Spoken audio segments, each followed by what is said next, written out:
At my niece's wedding, they placed my table behind a column. I smiled and left in silence.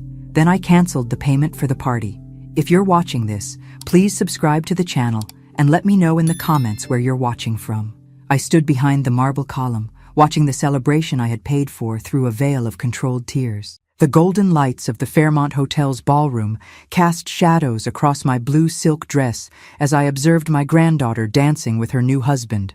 Nobody noticed me here, the invisible matriarch, hidden away like an embarrassing family secret. This wasn't an accident.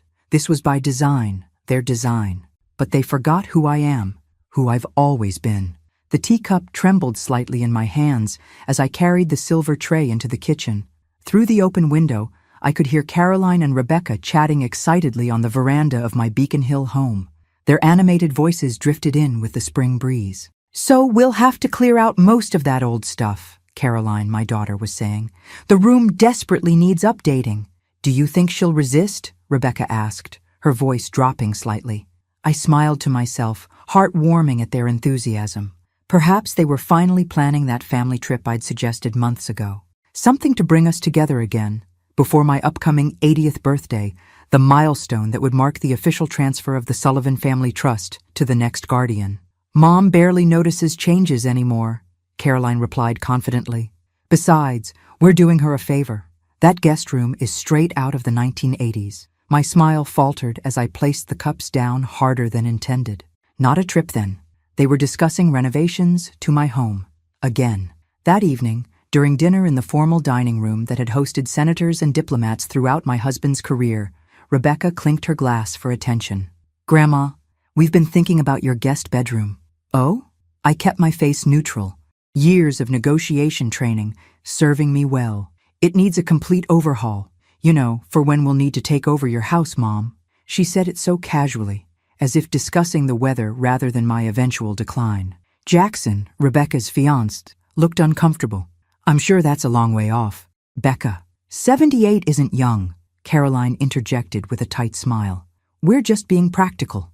Later in my study, I sorted through framed achievements, my Harvard teaching awards, photographs with world leaders, acknowledgement letters from presidents, thankful for my extraordinary ability to anticipate moves and build invisible alliances. Caroline had insisted I simplify the decor, claiming these memories were cluttering up the place. I paused at a framed letter from a former president. My fingers traced the glass over his handwritten note about my strategic mind. Where had that woman gone? At dinner the next evening, I tried sharing stories about our family history. "Your grandfather used to say that the Sullivan name opened doors, but it was character that kept them open." "Does anyone want more wine?" Caroline interrupted, smiling brightly, as if I hadn't been speaking at all. I cleared my throat to continue, but Rebecca glanced pointedly at her watch. "It's getting late, Grandma." Only Jackson seemed genuinely interested. "Please continue, Ms. Sullivan. I'd love to hear about the judge." "Thank you, Jackson," I said, noting how Rebecca's eyes narrowed at his encouragement. Later that night, unable to sleep, I wandered down for tea. Caroline's voice drifted from the study, door slightly ajar. "Yes, Mom's getting more fragile, but her mind is still good enough to sign papers. We need to accelerate everything before her 80th birthday." The teacup nearly slipped from my hand. My 80th birthday, 14 months away, was when control of significant Sullivan family assets would transfer, the cornerstone of our legacy, built by generations. I stood motionless in the hallway, heart pounding against my ribs, not from fear, but from a sudden, clarifying anger. The woman who had taught strategic negotiation at Harvard for 30 years hadn't disappeared. She'd just been lulled into complacency by the illusion of family loyalty. Returning to my room, I opened my drawer and withdrew my late husband's silver pocket watch. Judge Sullivan had carried it through countless trials, claiming it helped him see the moment when truth emerged in his courtroom. I needed to see truths now, too. As I closed my fingers around the cool silver, something shifted inside me, a dormant sense awakening. My family saw a fragile old woman fading into irrelevance. They had forgotten who Margaret Sullivan really was, and that would be their first mistake.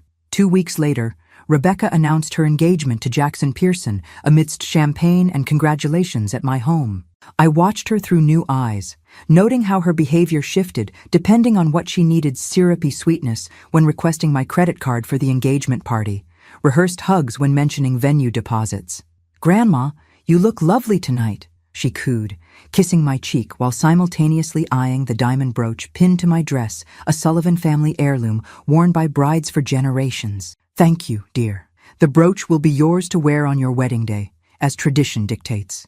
I touched it gently, watching her eyes light up not with appreciation for its history, but with calculation of its value.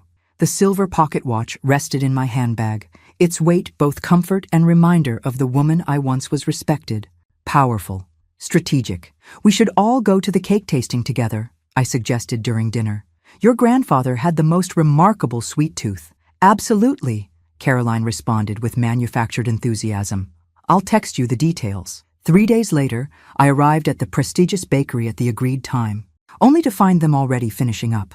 The display cake models were being put away as I approached. "Mother, what are you doing here?" Caroline's surprise seemed genuine. "We had an appointment for the tasting." Rebecca's momentary panic melted into practiced concern. "Grandma, we rescheduled for this morning. I texted you. Don't you remember?" I checked my phone. No message. "We thought you'd decided to rest instead," Caroline added smoothly. "You mentioned being tired yesterday." I hadn't. The head pastry chef recognized me as he emerged from the kitchen. "Mrs. Sullivan, is that really you? I haven't seen you since the governor's fundraiser your husband hosted." "What an honor to prepare your granddaughter's cake." His sincere respect only highlighted the absence of it from my own family. The stark contrast twisted something inside me. "The decision's already been made, I'm afraid," I said pleasantly. Apparently, I needed my rest. Back home, I accidentally discovered a list that had fallen from Rebecca's planner during her last visit. In her neat handwriting, "How to handle grandma during wedding events. Keep her occupied with simple tasks. Limit speaking time. Avoid embarrassing stories. Seat with quieter guests who won't mind repetition. Position away from main photographer's angles. Age spots difficult to retouch. Have Caroline monitor medication schedule." My hands didn't shake as I read it. Instead, a strange calm settled over me, like the moment before a master chess player recognizes the path to checkmate. That evening, I found myself standing before my bathroom mirror, truly seeing myself for the first time in years. The elegant woman who had commanded classrooms and boardrooms hadn't disappeared. She had simply been gaslighted into believing she was diminished. "They think you're just a checkbook with a pulse," I whispered to my reflection. "A convenient ATM for wedding expenses with an expiration date conveniently set after your 80th birthday." I straightened my shoulders, noting how this simple act transformed my appearance from frail to formidable. The woman staring back wasn't ready to be written off or hidden behind columns. I reached for my phone and dialed a number I hadn't called in years. "Judith, it's Margaret Sullivan. I believe I may need some legal advice." The weight of the pocket watch in my hand no longer felt like nostalgia. It felt like a countdown. "Grandma, this means everything to me," Rebecca said, her eyes glistening with tears I now recognized as calculated. We sat in my sunroom a month after the engagement, Jackson beside her on the antique sofa I'd imported from France during happier days. "The Fairmont has always been my dream wedding venue," she continued. "But the costs are—" She trailed off, looking down at her perfectly manicured hands. "Substantial," I finished for her, noting how Jackson shifted uncomfortably. Caroline touched her daughter's shoulder. "We wouldn't ask if it weren't so important to Rebecca. The Fairmont has such history, such prestige. What they meant was such expense. The kind of expense that would significantly deplete my liquid assets before my 80th birthday. I've always wanted to honor the Sullivan legacy," Rebecca added, voice quavering perfectly. "To celebrate in a place worthy of our family name." The family name they'd belittled when they thought I couldn't hear. The legacy they dismissed as outdated when rejecting my stories. "Of course I'll help," I said, my smile not reaching my eyes. "The venue, flowers, band, and honeymoon. Consider it my gift." Rebecca's performance of gratitude was flawless: tears, hugs, exclamations of how I was the most generous grandmother ever. I accepted it all with the grace of someone who had taught negotiation tactics to future diplomats and CEOs. recognizing the manipulation for what it was. Later, as they were leaving, I overheard Jackson in the hallway. "Don't you think we're taking advantage?" he asked Rebecca in a lowered voice. "Your grandmother is incredibly generous, but—" "Stop worrying," Rebecca interrupted. "Grandma loves feeling needed. Besides, she's showing signs of cognitive decline. Caroline and I are just helping protect her from herself." I stepped back into the shadows, silent in my stockinged feet. "What decline? She seems sharper than both of us put together." "You don't see her daily like we do," Rebecca insisted. "She gets confused, forgets things. The doctor says it's early stages." My jaw clenched. I had no such doctor, had received no such diagnosis. When they left, Caroline called. "Rebecca went too far today," she said, sounding genuinely concerned. "The Fairmont, flowers, band, and honeymoon. It's excessive." "But you didn't stop her," I noted, keeping my voice light. A pause. "Well, she's set on this dream wedding, and you seemed happy to help." "I am," I assured her, fingers wrapping around the small recording device I'd received as a gift from a former student who worked in security technology. Very happy to help in exactly the ways expected of me. That night, I sat at my desk, calculator in hand, meticulously mapping out exactly how much the dream wedding would cost. Next to these figures, I wrote down the current balances of my accounts and the projected Sullivan Trust transfer value.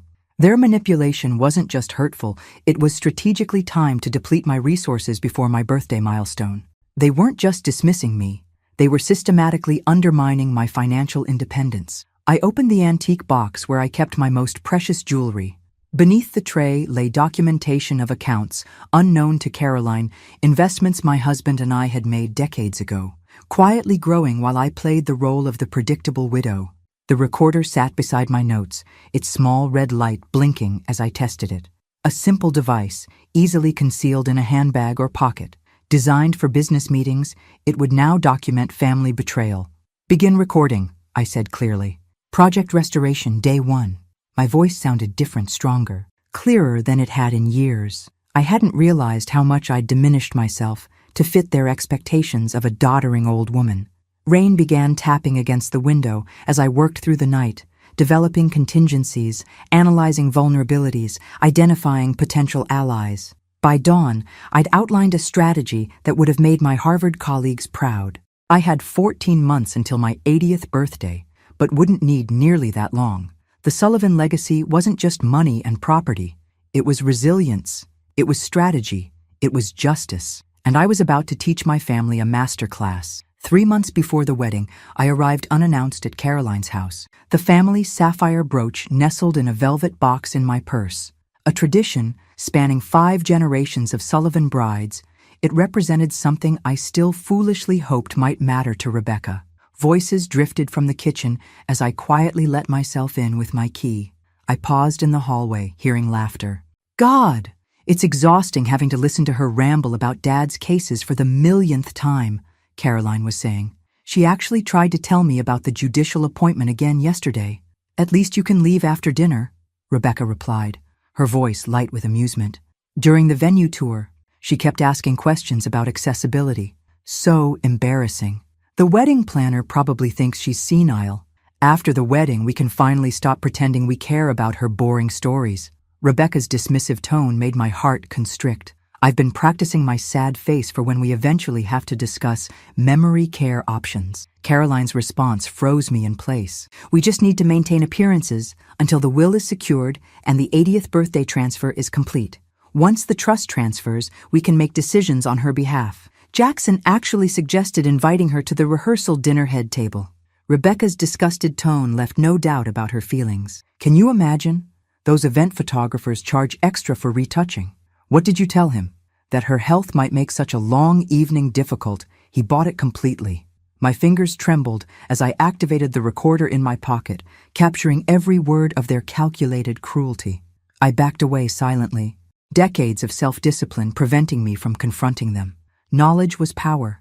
Reaction was weakness. I slipped out as quietly as I'd entered, the sapphire brooch still in my purse. At home, I sat in my study, the velvet box open before me. 5 generations of Sullivan women had worn this brooch on their wedding days, strong women who had weathered wars, economic collapses, and personal tragedies with dignity. Beside it lay Judge Sullivan's pocket watch, its silver case gleaming in the lamplight. I ran my thumb over the engraved inscription, Veritas Tempus Revelate.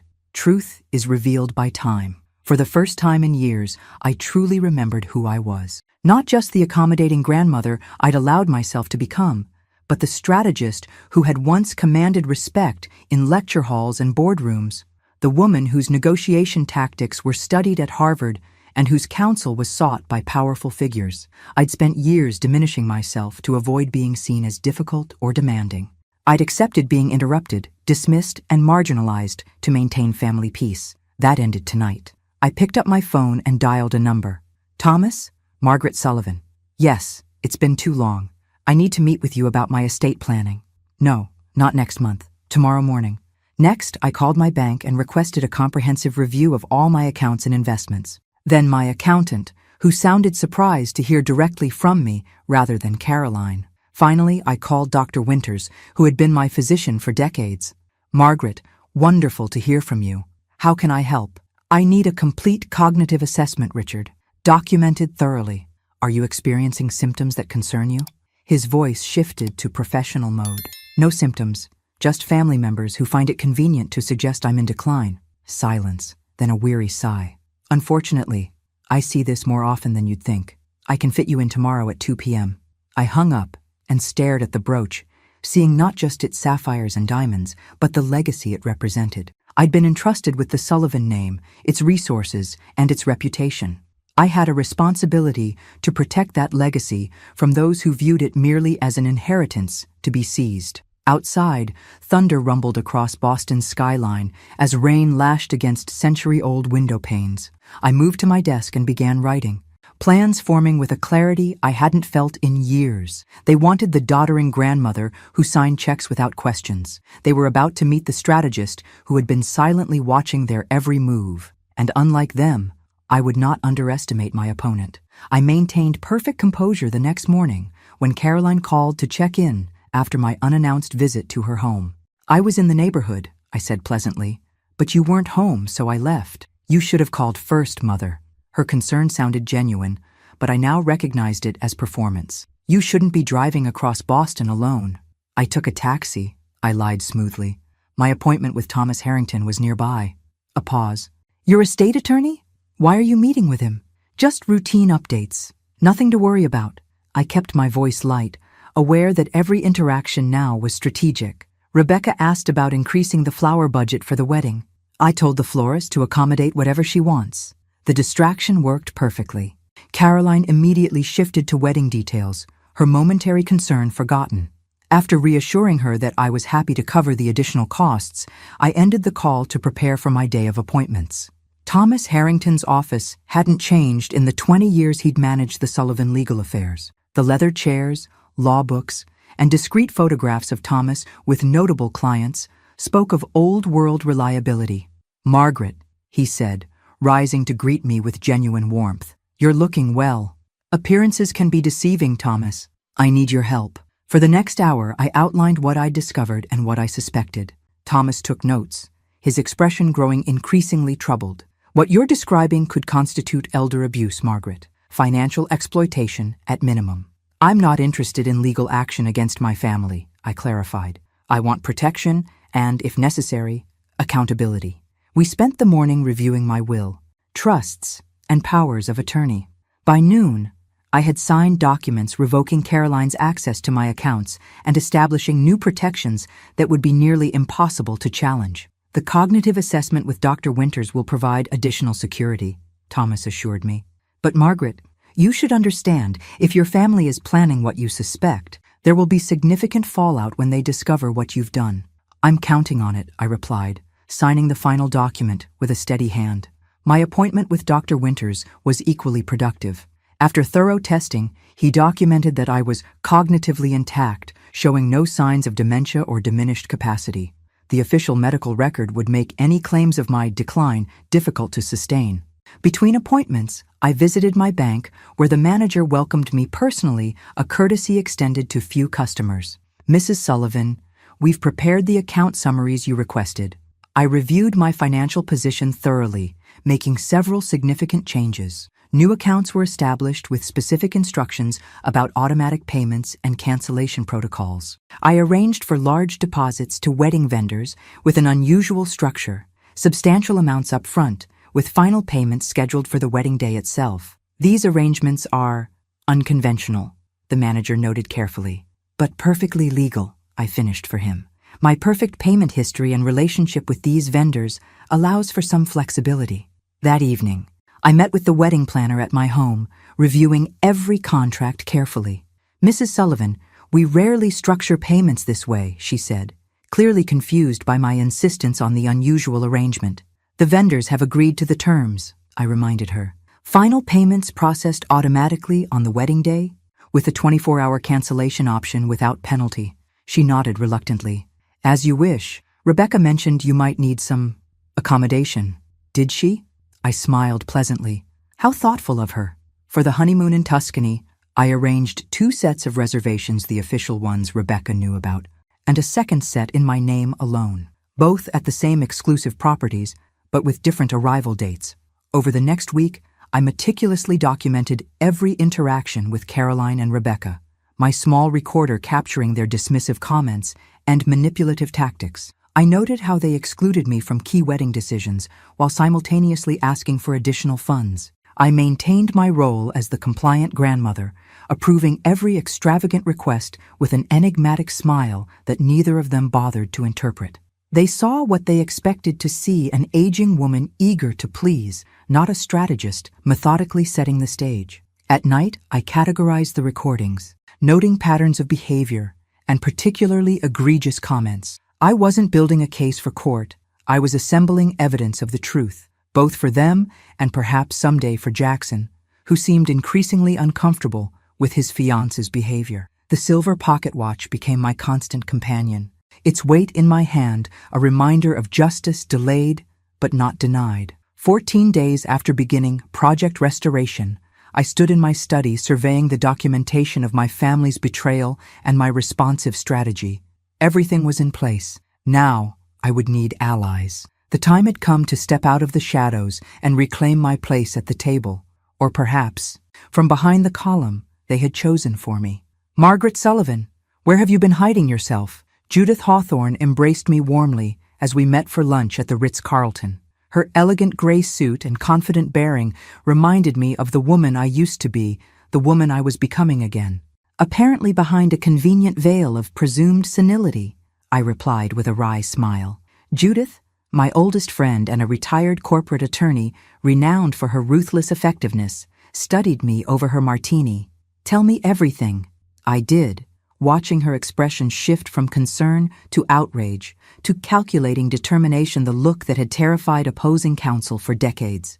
"They're manipulating you toward a crisis point, timed perfectly with your 80th birthday," she concluded. "Classic predatory behavior disguised as family concern." "Precisely, and I've secured the financial and legal protections needed." I sipped my water, still maintaining the appearance of the grandmother who wouldn't dream of ordering a midday cocktail. "But I need a social strategy as well." Judith's eyes gleamed. "The court of public opinion, always my favorite jurisdiction." Over lunch, we drafted a plan to reconnect me with Boston's social circles, the same influential networks from which Caroline and Rebecca had subtly isolated me over the years. We made a list of charity events, cultural functions, and private gatherings where my reappearance would be noticed. "The Henderson Foundation Gala is next week," Judith noted. "Several of your former Harvard colleagues will be there." 3 days later, I attended my first social event in months, a charity tea benefiting Boston Children's Hospital. I wore a tailored blue suit rather than the shapeless pastels Caroline subtly pushed me toward. The difference was immediately apparent in how people approached me. "Professor Sullivan, we've missed seeing you at these functions," said Elizabeth Cabot, whose family had known mine for generations. "I've been preoccupied with family matters," I replied, my voice stronger than it had been in public for years. "My granddaughter is getting married." "At the Fairmont, I hear. Quite the extravagant affair." "Yes. I'm covering the expenses as my gift." I paused deliberately. Though strangely, I seemed to have been positioned behind a column for the ceremony. Elizabeth's eyebrows rose. "Behind a column? Surely not intentional?" "One would hope not," I said with a meaningful smile. The strategic seed was planted. By the end of the afternoon, I'd reconnected with a dozen influential Bostonians and arranged future lunch dates with former colleagues. Each conversation included a casual mention of the wedding, my generosity, and my curious placement behind architecture. The following week brought an appointment at the florist for final wedding arrangements. Eleanor, the talented owner, greeted me personally. "Mrs. Sullivan, it's an honor to create arrangements for your family." As we discussed details, Caroline and Rebecca arrived unexpectedly. Their surprise at finding me handling arrangements alone was poorly concealed. "Mother, you didn't need to come yourself," Caroline said, kissing my cheek perfunctorily. "We could have handled this. I'm perfectly capable of discussing flower arrangements." "Dear," I smiled at Eleanor. "We were just finalizing the contract details." "Details?" Rebecca's voice sharpened. "What details? Payment structures? Delivery timing? Business matters?" While examining sample centerpieces, Caroline pulled Eleanor aside, thinking I couldn't hear their whispered conversation. "You'll need to confirm everything with me. My mother's memory isn't what it was. Her capacity is diminished," Rebecca added, not bothering to lower her voice. "We're helping her manage her finances." Eleanor's eyes flicked to me, then back to them. Her professional smile remained fixed, but something in her expression shifted. Later, as Caroline and Rebecca examined ribbon samples across the room, Eleanor approached me. "Mrs. Sullivan, I couldn't help overhearing." She hesitated. "My grandmother experienced something similar with my aunt. If you ever need a witness to your capabilities, please call me." I squeezed her hand gratefully. "Thank you, Eleanor.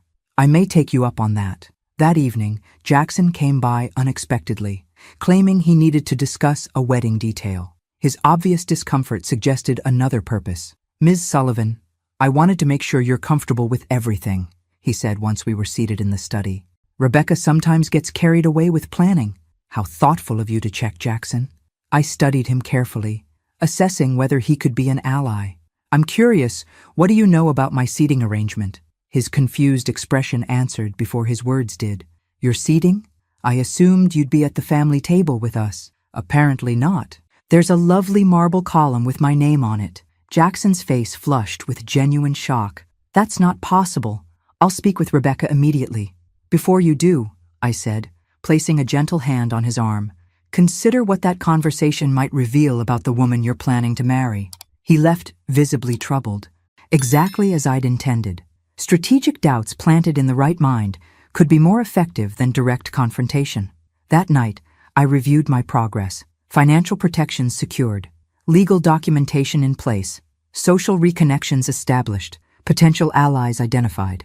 I glanced at my calendar, where the wedding date was circled in red. 12 days remaining until the event that Caroline and Rebecca viewed as their triumph. They had no idea it would be mine. I picked up the sapphire brooch, tracing its intricate setting with my finger. 5 generations of Sullivan women had worn it with pride on their wedding days. Rebecca would not be the 6th, not yet. First, she needed to learn what the Sullivan name truly stood for. 1 week before the wedding, I requested a final walkthrough at the Fairmont Hotel. The wedding planner seemed surprised these details were usually handled by Caroline and Rebecca, but arranged it immediately. Sandra, the hotel's event coordinator, greeted me in the ornate lobby. "Mrs. Sullivan, it's an honor to have your family celebrating here. Your granddaughter's wedding will be spectacular." "I certainly hope so, given the expense," I replied pleasantly as we entered the grand ballroom. The space was magnificent, soaring ceilings, crystal chandeliers, marble columns adding architectural distinction to the historic room. Sandra reviewed the layout, describing how each area would be utilized. "And this will be your table for the reception," she said, indicating a position on the floor plan. I squinted at the small circle marked "Family of Bride, Grandmother," positioned behind one of the ballroom's massive columns. "There must be some mistake," I said calmly. "This location appears to be behind a column." Sandra shuffled uncomfortably. "The seating chart was approved by Miss Rebecca personally." "I see. And did Miss Rebecca explain why her grandmother should be seated in a position where I can neither see nor be seen during this celebration?" Sandra's professional composure cracked slightly. "She mentioned, that is, there was some concern about—" She cleared her throat. "Miss Rebecca suggested that your visibility might distract from the aesthetic of the photographs." The words landed like a physical blow, but decades of negotiation experience kept my expression neutral. My visibility, my aging face, my elderly body deemed an aesthetic liability to be hidden away. I checked the silver pocket watch strapped to my wrist. How fascinating. Mrs. Sullivan, I'm terribly sorry. I can certainly adjust the seating. I held up my hand, stopping her. No need to apologize, Sandra. Some columns are meant to hide us. Others become the support we need when we decide to stand up. Her confused expression almost made me smile. The seating will remain as my granddaughter wishes, I continued. I have no desire to disrupt her vision for the perfect wedding photographs. Relief flooded her face, followed quickly by something else, respect, perhaps for my apparent selflessness. Now, regarding the payment schedule, I continued, I'd like to confirm the timing of the final transfer. Yes, as you arranged, the substantial remaining balance will process automatically at 8 p.m. on the wedding day. Perfect. And the cancellation policy remains as stated in our contract? Sandra looked puzzled but confirmed, yes, you may cancel without penalty up to 24 hours before the event, though that's certainly just a formality at this point. Of course, just confirming all details. I smiled reassuringly. One must be thorough when spending several $100,000.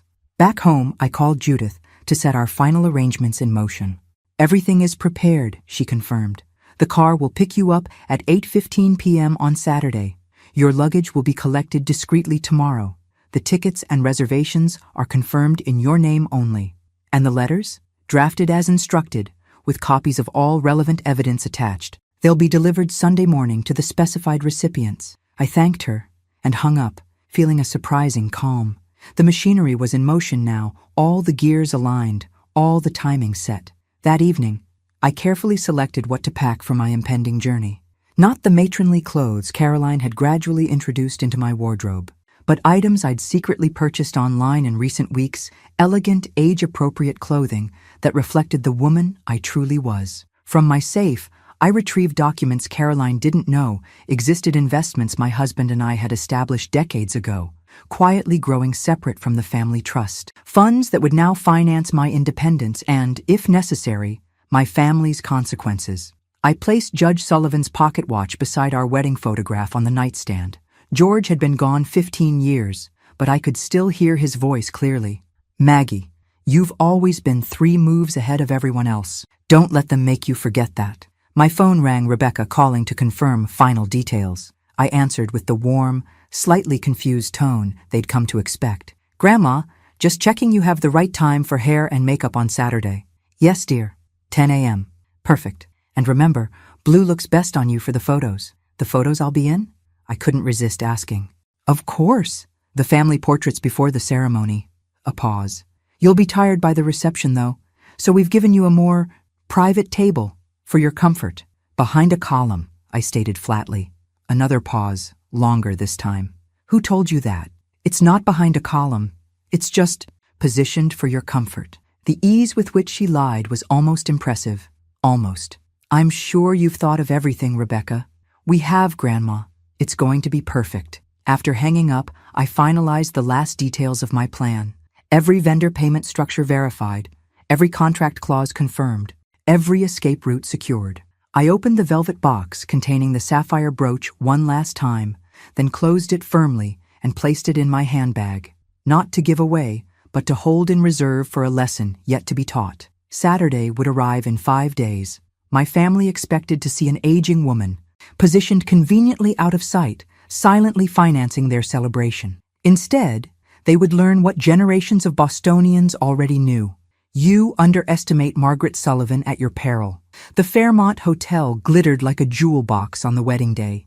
Every extravagant detail executed flawlessly, the flowers, lighting, music, and champagne, creating exactly the atmosphere Rebecca had demanded and I had financed. I arrived precisely on schedule, dressed in a tailored navy silk ensemble that subtly communicated power rather than fragility. The antique watch was secured elegantly at my wrist, its weight both comforting and purposeful. The photographer barely acknowledged me during family portraits, focusing primarily on the bride while I was positioned at the periphery, present enough to fulfill obligation but easy to crop out later if desired. Mrs. Sullivan, you look lovely, Jackson said, approaching me while Rebecca was being photographed alone. Are you comfortable with everything today? Perfectly comfortable, Jackson, I replied with my enigmatic smile. I'm exactly where I'm supposed to be. His furrowed brow suggested he sensed something beneath my words, but Rebecca's sharp call for him interrupted any further conversation. Throughout the ceremony, I maintained perfect composure, the dignified grandmother watching her granddaughter's special day with apparent joy. No one noticed that my purse contained not just the traditional handkerchief and lipstick, but also the sapphire brooch Rebecca had expected to wear, and the small recorder documenting every interaction. The reception began with elegance and energy, guests marveling at the opulence that surrounded them. As instructed, I made my way to the designated table behind the massive marble column. From this vantage point, I could see portions of the celebration through narrow angles between columns, but was effectively invisible to most of the room. A waiter approached, seeming confused by my isolated position. Mrs. Sullivan, would you prefer to be seated elsewhere? There appears to be— This is exactly where my granddaughter wants me, I interrupted gently.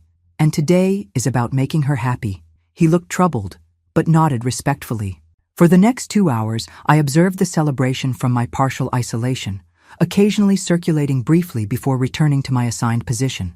I noted how Caroline and Rebecca barely acknowledged me during these appearances, their attention fixed on impressing their guests. The father-daughter dance began Rebecca with her father, my son-in-law, who had always been polite but distant. I checked my watch, 7:30 p.m., 30 minutes remaining. Jackson approached my table, champagne in hand. May I join you for a moment? Of course, I gestured to the empty chair beside me. I wanted to apologize for this seating arrangement. I only discovered it yesterday. And Rebecca insisted it was your preference to avoid fatigue and commotion. Did she? I sipped my water. And did you believe that? His hesitation was answer enough. I'm learning there are many things about the Sullivan family I don't yet understand. Indeed, some lessons come at greater cost than others. He studied me with new awareness. You're nothing like they describe you. No, I agreed. I'm not. Rebecca appeared suddenly, her smile tight. Jackson, they're about to announce our first dance. I was just keeping your grandmother company, he explained. How thoughtful. Her eyes darted between us suspiciously. Grandma, are you enjoying yourself at your table? Immensely. The view is precisely what I deserve. She missed the edge in my voice, already pulling Jackson away. We'll catch up later, Grandma. The speeches began shortly after, each one thanking the bride's parents for hosting such a magnificent celebration. Not once was I mentioned as the financial benefactor. Caroline caught my eye across the room during her own speech, momentarily flustered when she realized I was watching her take credit for my generosity. At precisely 7:55 p.m., I gathered my belongings and made my final appearance. I approached the head table, kissed a surprised Rebecca's cheek, and whispered, Every Sullivan bride should understand the legacy she's inheriting. Thank you, Grandma, she replied automatically, clearly eager to return to her conversation. Caroline frowned slightly. You're not leaving already, are you, Mother? I've seen everything I needed to see. I squeezed her hand with calculated affection. Enjoy the rest of your evening. As I moved toward the exit, Jackson called after me. Mrs. Sullivan, do you need someone to escort you home? That won't be necessary, I replied. I've made my own arrangements, as always. In the grand lobby, I checked my watch one final time. 18 p.m. precisely. I nodded to myself and stepped outside, where a sleek black car waited exactly as planned. Airport, please, I instructed the driver. International departures. As we pulled away from the glittering hotel, I removed my phone and made a single call to my bank's after-hours service line. This is Margaret Sullivan. Authorization code Sullivan 1944. Please proceed with cancellation of all scheduled payments as previously arranged. Confirmed, Mrs. Sullivan. All pending transfers have been canceled. Thank you. I ended the call and gazed out at Boston's evening skyline, the city I'd called home for nearly 8 decades growing smaller behind me. In my purse, the sapphire brooch caught the passing streetlights, its blue depths seeming to shimmer with satisfaction. The first phase was complete. By morning, the consequences would begin to unfold exactly as I had designed them, not as revenge, but as the necessary lesson my family had forced me to teach. Behind me, at the Fairmont Hotel, the celebration continued in blissful ignorance, while automated payment systems throughout the city simultaneously registered the same status: transaction Cancelled by account holder. The following morning, while I was settling into my first-class seat bound for Florence, Rebecca and Jackson were enjoying their final breakfast at the Fairmont before their scheduled departure for Tuscany. Their honeymoon reservations, the ones they knew about, were set to begin that evening at Villa La Vedetta overlooking the Arno River. I imagined the scene unfolding as the hotel manager approached their table, his professional demeanor barely masking his discomfort. "Mr. and Mrs. Pearson, I apologize for the interruption, but there appears to be an issue with the final payment for your wedding." Rebecca would have looked up in confusion, perhaps thinking it was a minor administrative error. There must be some mistake. My grandmother covered everything. Yes, the initial deposits were processed months ago, but the final payments, scheduled to process automatically last night, were cancelled by the account holder. Jackson's forkful of eggs Benedict would have paused midway to his mouth. "Cancelled? I'm afraid so. Until this matter is resolved, we cannot complete your checkout process." I could picture Rebecca's face flushing with embarrassment as nearby guests pretended not to listen. Her frantic call to Caroline would have followed immediately, only to discover that the same situation was unfolding with every vendor the band, florist, photographer, and caterer all reporting cancelled final payments. My phone rang as my flight reached cruising altitude, Caroline's name flashing on the screen. I declined the call and switched to airplane mode with a small smile. The timing was proceeding exactly as planned. By now, Caroline would be arriving at my home, expecting to find me confused or perhaps ill anything to explain the mistake with the payments. Instead, she would find the house immaculately clean and conspicuously empty. The neighbors would mention seeing me leave with luggage the previous night, appearing rejuvenated and purposeful. Back at the Fairmont, Rebecca and Jackson would be experiencing the first consequences of years of disrespect. The hotel staff would insist regretfully but firmly that they could not leave until the substantial outstanding balance was settled. The honeymoon flight would be rapidly approaching, creating maximum pressure in the moment. Just as panic would be setting in, a hotel messenger would approach with an envelope cream-colored stationery bearing the Sullivan family seal in burgundy wax. Inside would be the first of several communications I had prepared. I reclined my seat slightly, imagining Rebecca's trembling hands opening that envelope while Caroline looked over her shoulder, both of them experiencing the dawning realization that this was no mistake.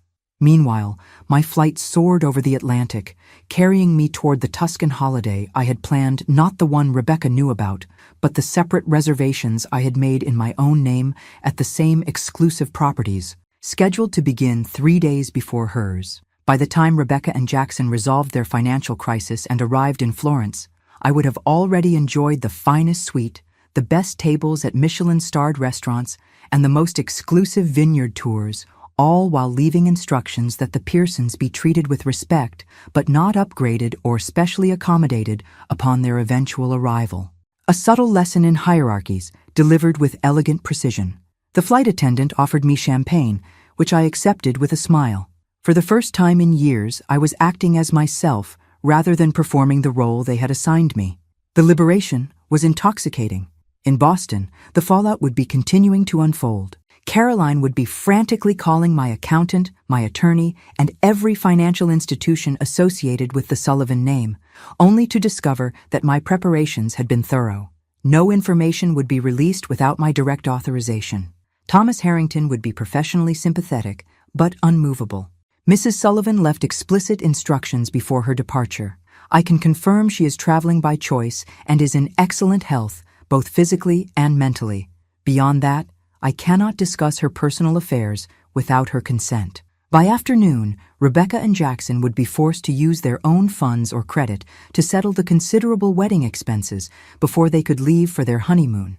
Caroline would be facing uncomfortable questions from friends who had witnessed her taking credit for the lavish event, and throughout their social circle, the carefully planted seeds of my reconnection efforts would be bearing fruit. Speculation would be building about why Margaret Sullivan was suddenly absent after funding an extravagant wedding where she was reportedly seated behind a column.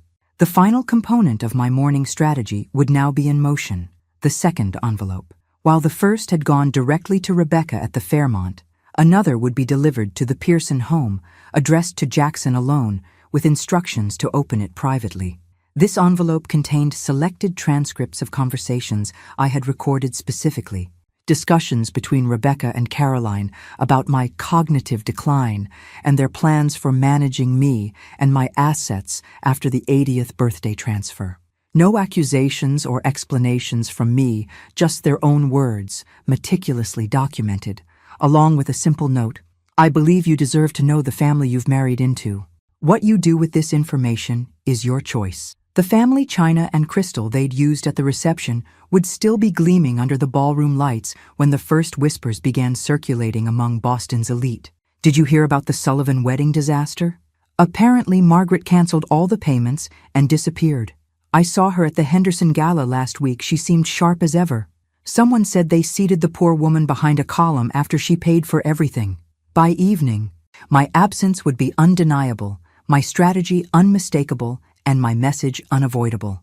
The carefully constructed narrative of the declining grandmother would be collapsing under the weight of evidence to the contrary.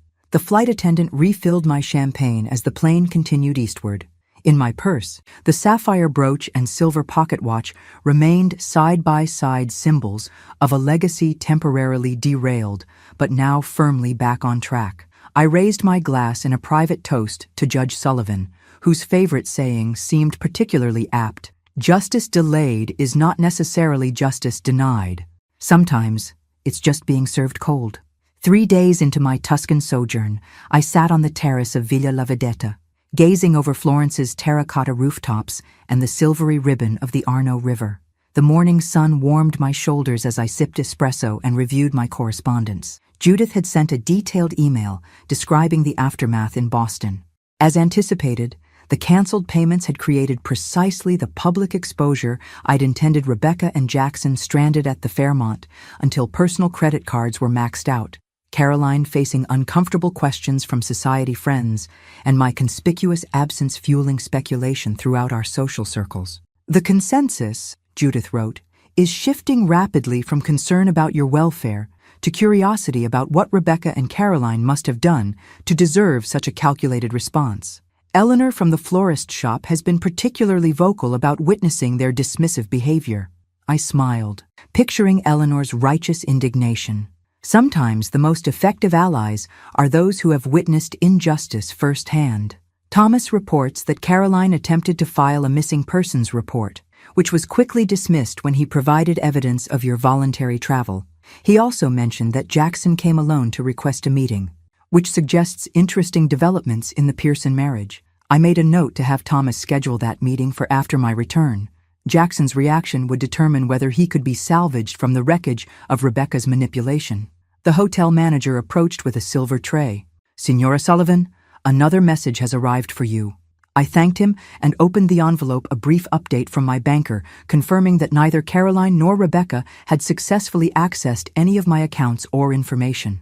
Their increasing desperation was evident in the multiple attempts documented. The next phase was time to begin this morning. In Boston, Rebecca and Caroline would be receiving my formal letter, delivered by courier to Caroline's home, where they were undoubtedly strategizing their response to my disappearance. I could picture them huddled at Caroline's kitchen table, the cream envelope bearing the Sullivan seal placed between them like an unexploded ordnance. Rebecca would tear it open impatiently while Caroline watched with trepidation. Inside, they would find not an emotional tirade, but a precisely worded 4-page letter detailing their manipulations and my response. Accompanying the letter would be transcripts of their most damning conversations, copies of the medical assessment confirming my cognitive health, and documentation of the financial maneuvers I had executed. The letter would begin formally: to Caroline Sullivan Edwards and Rebecca Edwards Pearson. I write to formally acknowledge the dissolution of our previous familial arrangement. For years, I have accepted increasing disrespect, manipulation, and marginalization in exchange for maintaining the illusion of family harmony. That exchange has proven unsustainable. As you have undoubtedly discovered, I have withdrawn financial support for Rebecca's wedding and honeymoon. This decision reflects my desire to respect your clearly expressed wishes that I not be a burden or embarrassment to you. I have extended this courtesy to include removing my financial burden as well. Attached, You will find documentation of your statements regarding my cognitive capabilities and your plans for managing my assets after my 80th birthday. I draw your attention particularly to the transcripts from April 12th, when you discussed accelerating plans to secure control of the Sullivan Trust. Let me clarify several points that may have been sources of confusion. 1. I am in excellent cognitive health, as confirmed by the enclosed medical assessment. 2. I have restructured my estate to protect it from the exploitation you were planning. 3. The Sullivan Trust provisions requiring transfer on my 80th birthday have been legally modified, with approval from the trust attorneys and board. 4. Your access to all Sullivan accounts and properties has been revoked. The letter would continue with clinical precision, outlining the consequences of their actions without emotional accusations. It would conclude with the only personal statement I allowed myself. For 30 years, I taught students that the most dangerous negotiation mistake is underestimating your counterpart based on superficial assessments. It seems my greatest failure as an educator was within my own family. I will be unavailable for the next 3 weeks as I enjoy the Tuscan holiday I planned. Upon my return, I will be open to establishing new terms for our relationship, ones based on mutual respect rather than exploitation. Until then, I suggest you reflect on what kind of legacy you wish to build and whether the Sullivan name means anything more to you than an inheritance to be seized. Regards, Margaret Sullivan. The final touch copies of this letter, delivered simultaneously to Thomas Harrington, Judith Hawthorne, and 3 other respected members of Boston society who had known our family for generations, not for legal action, but for social context. In Boston's established circles, reputation remained a currency as valuable as financial assets. I finished my espresso and stood, ready for the day's excursion to the Uffizi Gallery. My guide would be waiting, eager to share the Renaissance masterpieces with a client who had arranged for a private viewing of works normally inaccessible to regular tourists. This was the life I had earned and deserved, one of culture, respect, and self-determination, not hidden behind columns or marginalized to the periphery of my own family's events. My phone pinged with a message from the hotel's reception. Rebecca's scheduled arrival had been delayed by 48 hours. The notification brought no satisfaction, only confirmation that my strategy was proceeding as designed. I slipped Judge Sullivan's pocket watch into my handbag, alongside the sapphire brooch. They would remain with me throughout this journey, symbols of a legacy temporarily threatened, but now secured. As I stepped into the Florentine sunshine, I felt lighter than I had in years, not from vindication or revenge, but from the profound relief of finally acting as myself again, the strategist, the guardian of the Sullivan legacy, and the woman who had spent decades earning respect that would not be surrendered without a fight. The game Caroline and Rebecca had initiated was reaching its inevitable conclusion. They had mistaken my patience for weakness, my generosity for obligation, and my dignity for an outdated concept they could discard at will. Their education was now well underway. The Renaissance beauty of Florence had worked its restorative magic during my 3-week sojourn. Each morning spent in galleries, each afternoon in historic gardens, each evening at exquisite restaurants had peeled away years of accumulated acquiescence, revealing the woman I had always been beneath the grandmother I had allowed myself to become. As my car approached my Beacon Hill home, I observed it with fresh eyes, not as the domain Caroline had begun subtly claiming, but as the Sullivan legacy I was still actively stewarding. The red brick façade and black shutters stood dignified against the autumn sky, a symbol of permanence in a city defined by history. Eleanor greeted me at the door, her concerned expression melting into relief. "Mrs. Sullivan, welcome home. Welcome. Everything is prepared exactly as you requested." "Thank you, Eleanor. Your assistance has been invaluable."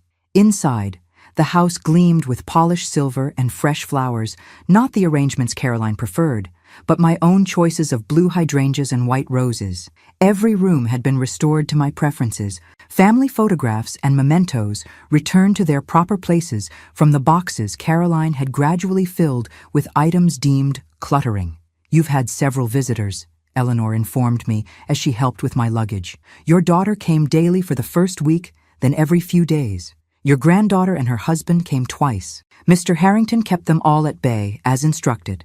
And the other arrangements? Complete. The invitations were delivered yesterday, responses are already arriving, and dinner will be prepared exactly as specified. I thanked her again, marveling at how quickly one could assemble allies when operating from a position of respect rather than manipulation.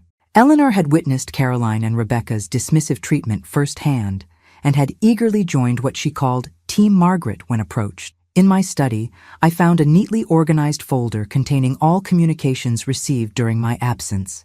Dozens of increasingly desperate messages from Caroline, several formal requests for meetings from Rebecca, and most intriguingly, 3 separate communications from Jackson, each sent independently without Rebecca's knowledge. I opened the most recent, dated just 3 days earlier. Mrs. Sullivan, I write to request a private meeting at your convenience following your return. The events surrounding the wedding have necessitated a significant reassessment of my understanding of the family I've married into.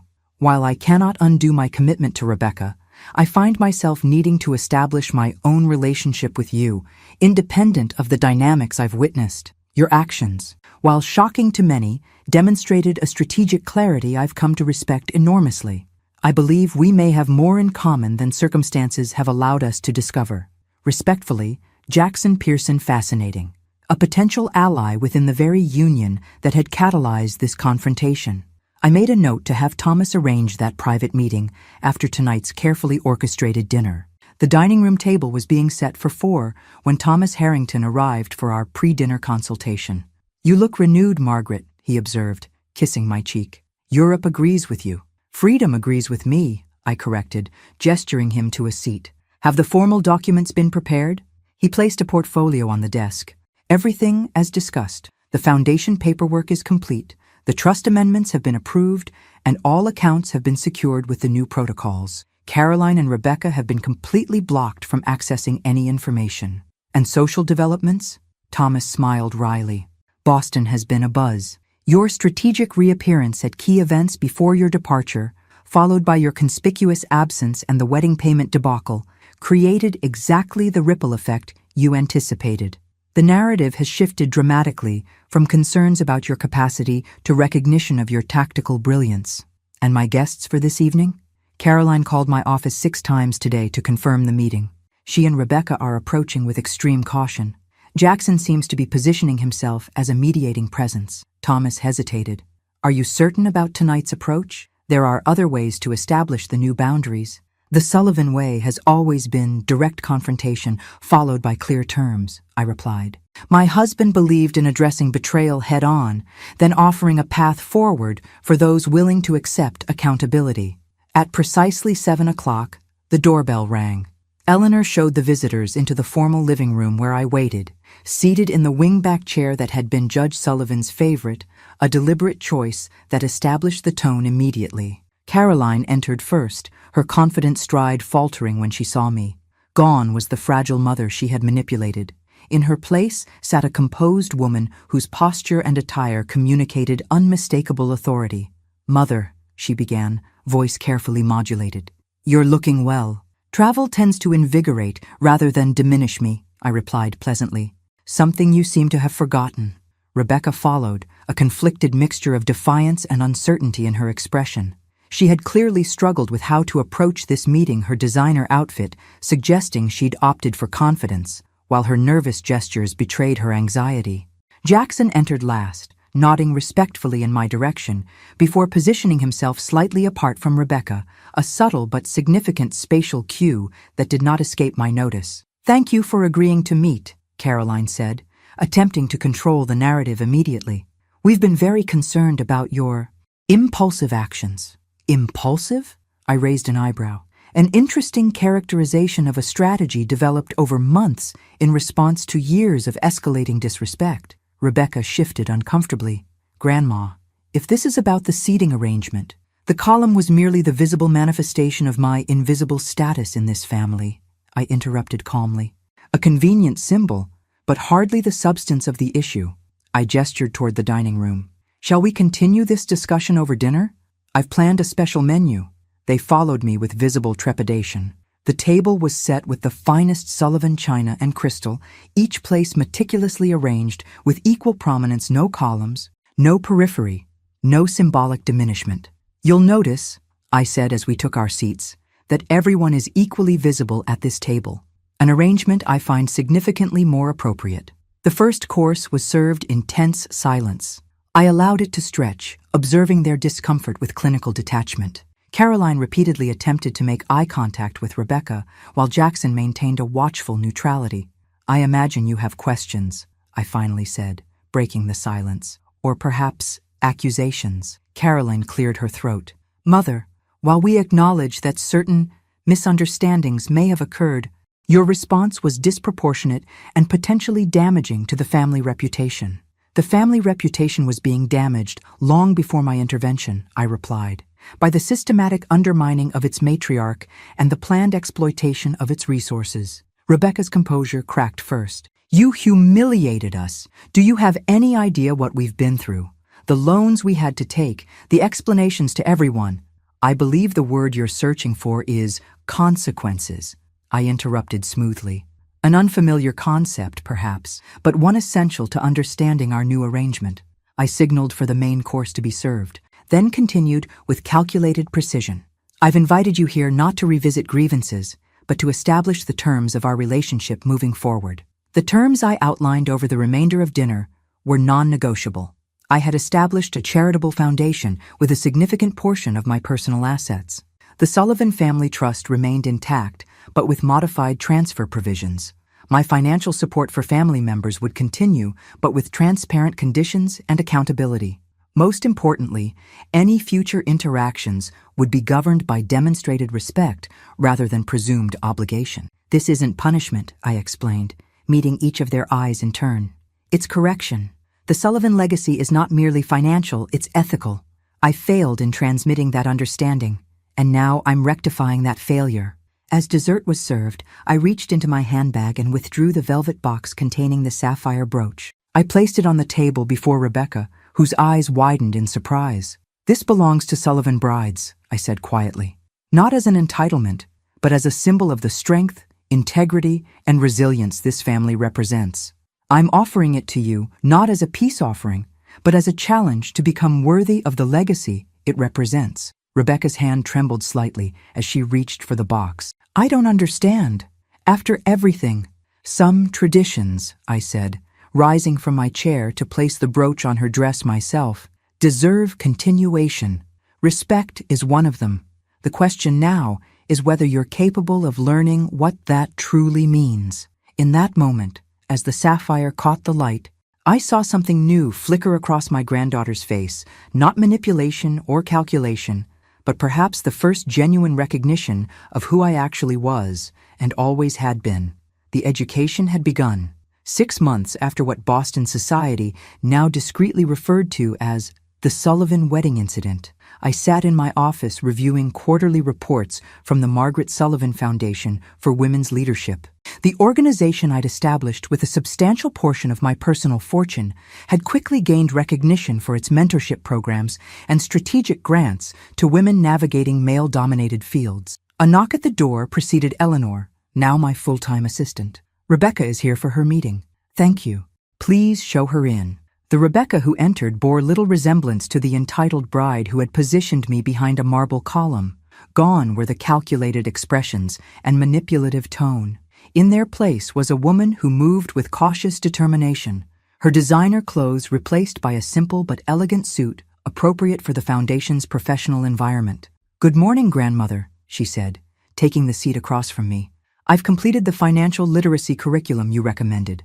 The final assessment results are in my report." I accepted the folder she offered, noting the meticulous organization, a skill she developed during her mandatory 6-month probationary period at the Foundation. What had begun as my condition for rebuilding our relationship had gradually transformed into something neither of us had anticipated, a genuine apprenticeship. "Your progress is commendable," I noted, reviewing her work. "Thomas mentioned your questions about the trust structure showed real understanding." A flash of pride crossed her face before she controlled it. "I never realized how little I actually knew about wealth management or family legacy." "Few understand the difference between inheriting wealth and stewarding it," I replied. "One is passive receipt, the other is active responsibility." Our weekly meetings had evolved from tense obligations to substantive exchanges. The transformation hadn't been immediate or without setbacks. The first months following my return had been marked by Caroline's resentful compliance and Rebecca's defensive posturing.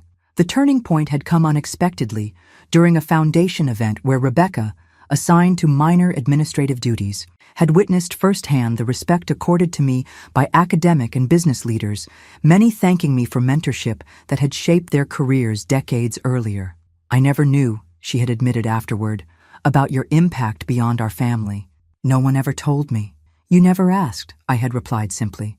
Now, as Rebecca presented her analysis of the Foundation's investment strategy, I observed the emerging echoes of the Sullivan analytical mind, the same strategic thinking that had enabled my own success and that I had once feared lost to the next generation. "These quarterly results confirm our approach is working," she concluded. "Though I've noted some potential adjustments for the international portfolio in Section 4. Thoughtful recommendations," I acknowledged. "Would you like to present them at next week's board meeting?" Surprise flickered across her face. "You'd trust me with that?" "Trust is rebuilt through demonstrated competence. Rebecca, you're beginning to demonstrate it." After reviewing the remaining agenda items, Rebecca hesitated before leaving. "Jackson mentioned you've invited him to join the Foundation's Legal Advisory Committee. His expertise in corporate compliance is valuable," I replied neutrally.